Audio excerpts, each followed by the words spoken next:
Tanpa sengaja malam itu aku mendengar pertengkaran antara papaku dan mama tiriku. Karena papaku ketahuan ada wanita lain yang membuat mama tiriku marah. Walaupun papaku akhirnya bisa meyakinkan mama tiriku, tetapi aku menjadi penasaran siapa wanita yang telah menjadi pacar papaku itu. Kenapa papaku sama sekali tidak menceritakan mengenai wanita itu padaku? Padahal biasanya dia selalu cerita mengenai teman-temannya padaku. Lalu rasa penasaranku pun muncul. Karena nantinya hanya dengan itulah yang bisa menjelaskan kenapa papa tidak mau cerita kepadaku tentang wanita itu. Sebelum lanjut ceritanya, panggil namaku David. Saat ini sedang menyelesaikan kuliah di Fakultas Kedokteran pada kampus ternama di kotaku. Sebelumnya aku tinggal di Surabaya dan baru pindah ke Jakarta setelah papaku menikah lagi dengan seorang dokter, yang sekarang menjadi mama tiriku. Papaku sendiri seorang dokter spesialis kulit, sedangkan mama tiriku juga seorang dokter ahli penyakit dalam.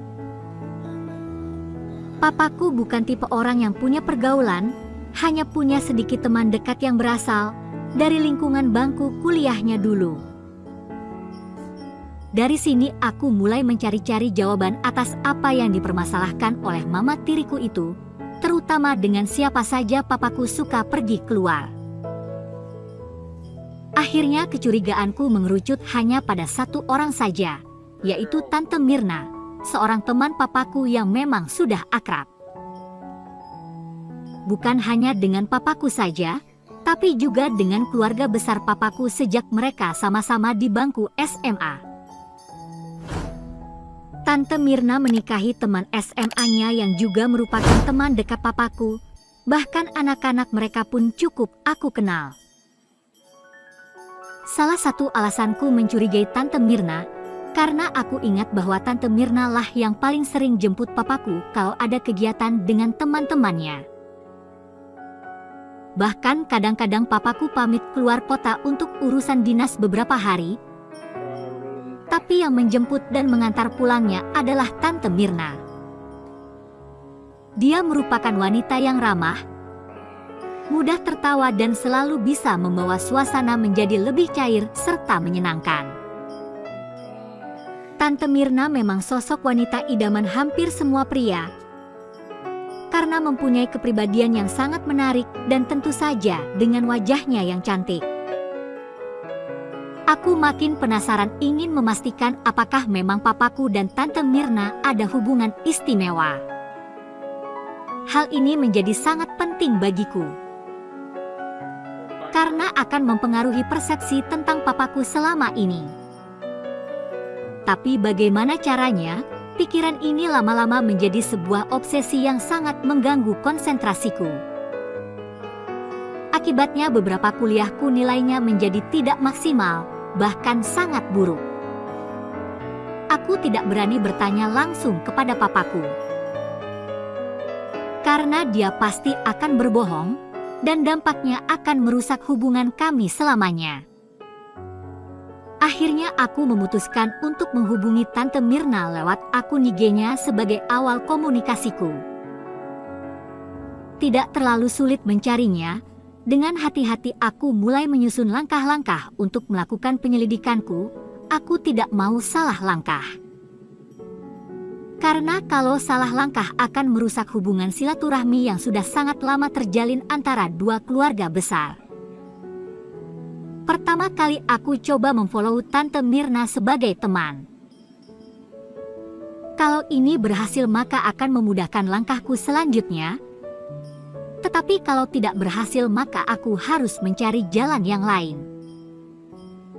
Rupanya Tante Mirna mengenaliku, sehingga dia langsung mengonfirmasi balik. Sebagai pembukaan aku mulai mengiriminya chat basa-basi, yang ternyata juga mendapat tanggapan positif darinya, walau kadang-kadang jawabannya agak lama karena kesibukannya. Setelah komunikasi mulai terbuka, aku mulai maju ke langkah kedua, yaitu mencoba mencari tahu bagaimana hubungan pertemanan Tante Mirna dan Papa. Dari jawaban-jawaban Tante Mirna, dugaanku ternyata benar, bahwa dulu mereka punya hubungan istimewa walau tidak begitu jelas seberapa jauh istimewanya. Sebagai langkah ketiga, aku berusaha agar dapat ketemu langsung dengan Tante Mirna untuk menyampaikan banyak pertanyaan mengenai masa lalu papaku, yang aku yakini Tante Mirna cukup banyak tahu. Aku katakan bahwa hal itu penting karena sekarang sedang ada masalah antara papaku dan mama tiriku. Tentu saja aku tegaskan bahwa aku hanya bisa membicarakannya saat berhadapan langsung dengannya. Aku cukup kaget saat Tante Mirna tanpa ragu sedikit pun bersedia menemuiku. Bahkan saat kami mulai berkomunikasi di telepon untuk mengatur waktunya. Nada suara Tante Mirna sama ramahnya dengan nada suara yang dulu sudah aku kenal. Tante Mirna juga menanyakan apakah pertemuan kita akan dilakukan di public area atau di private area. Pertanyaan ini sempat membuatku pusing, karena kalau di private area aku masih kagok berjuaan dengan dia. Tapi kalau benar ternyata Tante Mirna wanita spesial papaku, maka sangat tidak bijak kalau membicarakannya di public area. Akhirnya aku memutuskan untuk bertemu di private area saja. Karena bagaimanapun juga akan menjadi lebih mudah bagiku untuk mengikuti perkembangan selanjutnya. Tempat yang akan dipakai untuk pertemuan kita adalah sebuah tutel berbincang, yang biasa Tante Mirna pakai bermalam kalau sedang ada di Jakarta. Sedang waktunya aku memilih saat sedang jaga di rumah sakit. Tetapi sebelumnya jadwalnya aku tukar dengan temanku, sehingga orang tuaku tidak akan curiga jika aku pulang larut malam, karena kalau sedang berjaga kadang-kadang aku tidur di rumah sakit. Tan, sekarang aku sudah sampai di lobi tutel, kataku saat menelpon ke HP-nya sesampainya aku tiba di lokasi. Pada saat itu jam menunjuk pukul 2 siang sesuai dengan waktu yang telah kami sepakati, karena aku ada praktek pagi di rumah sakit. Oke, saya akan jemput kamu ke bawah, karena untuk bisa naik lift ke kamar Tante harus memakai kunci kamarnya. Jawab Mirna di teleponnya. Dengan berdebar-debar aku berdiri di depan lift, memandangi pergerakan setiap lift dan orang yang keluar masuk. Tak lama kemudian Mirna keluar, penampilannya sekarang sudah agak beda, sedikit lebih endut. Tetapi daya tariknya masih sama seperti dulu. Terlihat dia sedikit celingak-celinguk mencariku. Karena memang kami hampir tidak pernah bertemu lagi selama 8 tahun. Aku segera menghampiri dan menyapanya terlebih dahulu yang disambutnya dengan hangat. Selanjutnya dia langsung mengajakku naik ke kamarnya. Tiba-tiba aku dilanda perasaan aneh, yakni perasaan yang hampir sama seperti saat aku diajak oleh pacarku. Aku selalu diajarkan papaku untuk selalu bisa mengendalikan wanita atau mereka yang akan mengendalikan kita. Tetapi ternyata ceritanya jadi lain kalau berhadapan dengan Mirna. Dia menyewa kamar suite, sehingga bisa mengobrol sambil duduk di sofa. Dan kursi yang ada bukan untuk perbaringan, hal ini tentunya melegakan aku. Tapi tanpa aku sadari membuatku menjadi lebih lengah karena hal itu sebenarnya tidak menghilangkan kenyataan bahwa aku tetap berada di dalam bersamanya. Entah kenapa kami berdua sama-sama duduk di sofa walaupun sebenarnya masih ada satu kursi lagi. Di sana juga sudah tersedia minuman dan makanan ringan untuk menemani obrolan kami. Awalnya aku bercerita dengan lancar mengenai percekcokan papaku dan mama tiriku yang bikin aku menjadi terganggu karenanya. Tante Mirna juga mendengarkan ceritaku dengan seksama tanpa perubahan ekspresi sedikit pun.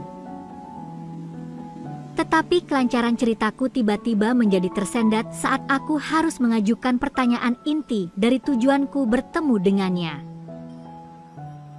Wajahku berubah menjadi sedikit kemerahan karena menahan perasaan malu bercampur penasaran. "Begini Tante, David ingin tanya kepada Tante," kataku memulai. Aku sengaja memulai pertanyaan dengan kalimat netral. "Soal apa yang akan kamu tanyakan, Fit?" jawab Tante. "Tapi Tante jangan marah ya," kataku mulai gugup. "Marah kenapa dan ke siapa?" balas Tante Mirna dengan santainya. "Ya marah ke David atau malah marah ke Papa, walau kedatanganku ke sini tanpa sepengetahuannya."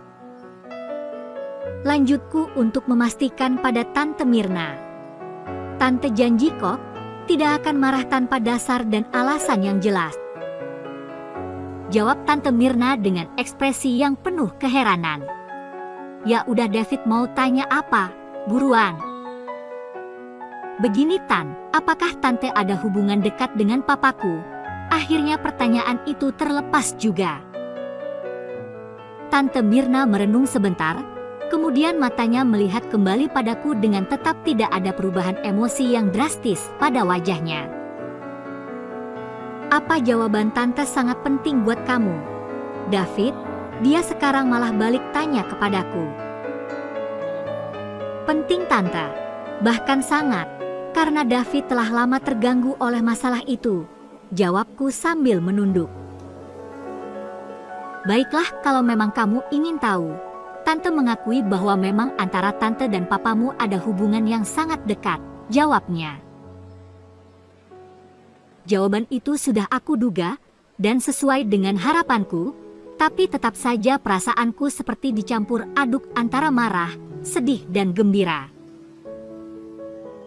Marah karena ternyata papaku punya hubungan khusus dengan wanita yang merupakan istri dari temannya sendiri. Gembira karena aku berhasil menemukan jawaban atas apa yang selama ini aku cari-cari. Akhirnya aku hanya bisa menangis terseduh-seduh setelah mendengar pengakuan langsung dari Tante Mirna. Mirna kemudian meniupku sambil beberapa kali memberikan tiupan lembut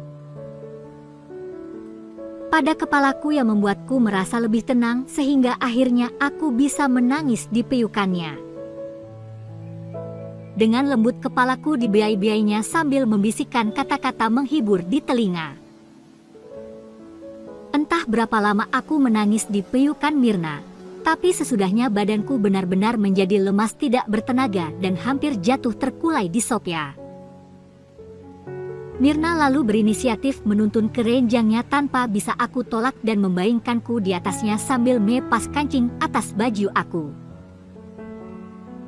Mungkin maksudnya untuk memudahkan aku bernapas karena hidungku mulai tersumbat akibat menangis terlalu lama. Mirna sendiri kemudian berbaring di sebelah sambil membeai kepalaku. Setelah aku lebih tenang, Mirna bertanya apakah aku juga ingin tahu alasan detail tentang kejadian dari awal sampai akhir hubungan papaku dengannya. Aku jawab bahwa aku sangat ingin tahu dan berharap Mirna tidak mengurangi cerita detailnya agar aku tahu apa alasan papa dekat dengannya. Akhirnya Tante Mirna menceritakan semuanya dengan sangat detail, sehingga aku seperti mendengarkan cerita romantis saja saat itu. Napasku mulai memburu karena membayangkan cerita hubungan yang dilakukan papaku dengan Tante Mirna. Aku mulai merasa terbawa suasana. Hal itu semua diceritakan oleh Mirna supaya aku paham kenapa papaku sangat menyukainya. Aku semakin gelisah jadinya. Melihat perubahan yang terjadi padaku, Mirna lalu mencoba membuatku semakin terbawa suasana. Setelah yakin tidak ada penolakan dariku, tanpa ragu-ragu dia memulainya. Yang akhirnya aku balas dengan gerakan persis kayak waktu dengan pacarku. Mirna ternyata sangat pandai dalam hal itu, pantesan papaku keterusan, kata batinku. Cerita petualangan papaku yang sangat hebat tadi itu membuatku terhanyut dalam suasana yang sudah dibuat oleh Myrna. Sehingga dengan mudah dia semakin membawaku melangkah lebih jauh lagi. Semua aku ikuti sesuai dengan naluriku.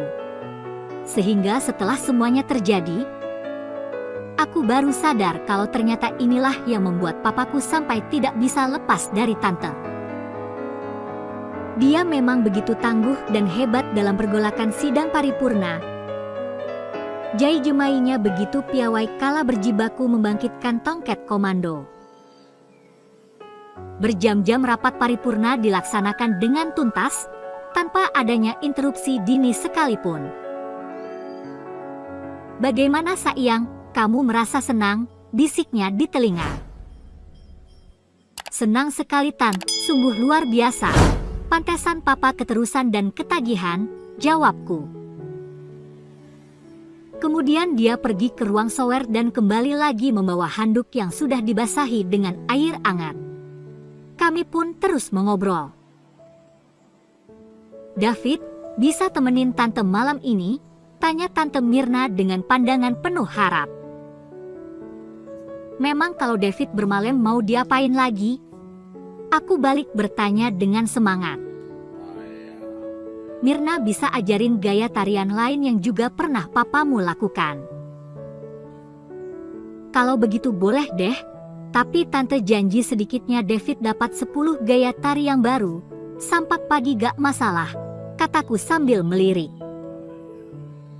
"Sekarang aku mau telepon papaku dulu ya, tante jangan bersuara," lanjutku sambil mengambil HP membelakangi Myrna. "Aku bilang sama papa kalau aku ada tugas jaga dan tidak pulang malam ini." Setelah itu kami bersepakat untuk makan bareng di sebuah resto papan atas, guna mengembalikan energi yang terkuras karena habis sidang paripurna yang alot. Namun sebelum pergi kita sempatkan melakukan lagi sambil berendam air hangat. Dan ternyata benar sesuai janji Myrna, setelah kita selesai makan bareng di resto lalu kembali ke tempat semula. Sesampainya di sana dia mengajari banyak gaya tarian baru hingga sampai sepertiga malam. Paginya sekitar pukul 8, kami bersepakat keluar untuk berpamitan, namun sebelumnya kita sempat melakukan lagi secara singkat. Selanjutnya ketika aku berpisah dengan Myrna, aku bertekad untuk melupakannya dan mulai menjalani kehidupanku sendiri. Tapi dalam kenyataannya aku susah sekali melupakan Tante Myrna. Apalagi setelah aku dapati pacarku tidak dapat memberikan seperti yang dia berikan. Demikian alur cerita kisahnya, ambil sisi positifnya dan jika ada, abaikan sisi negatifnya. Terima kasih, salam kompak selalu.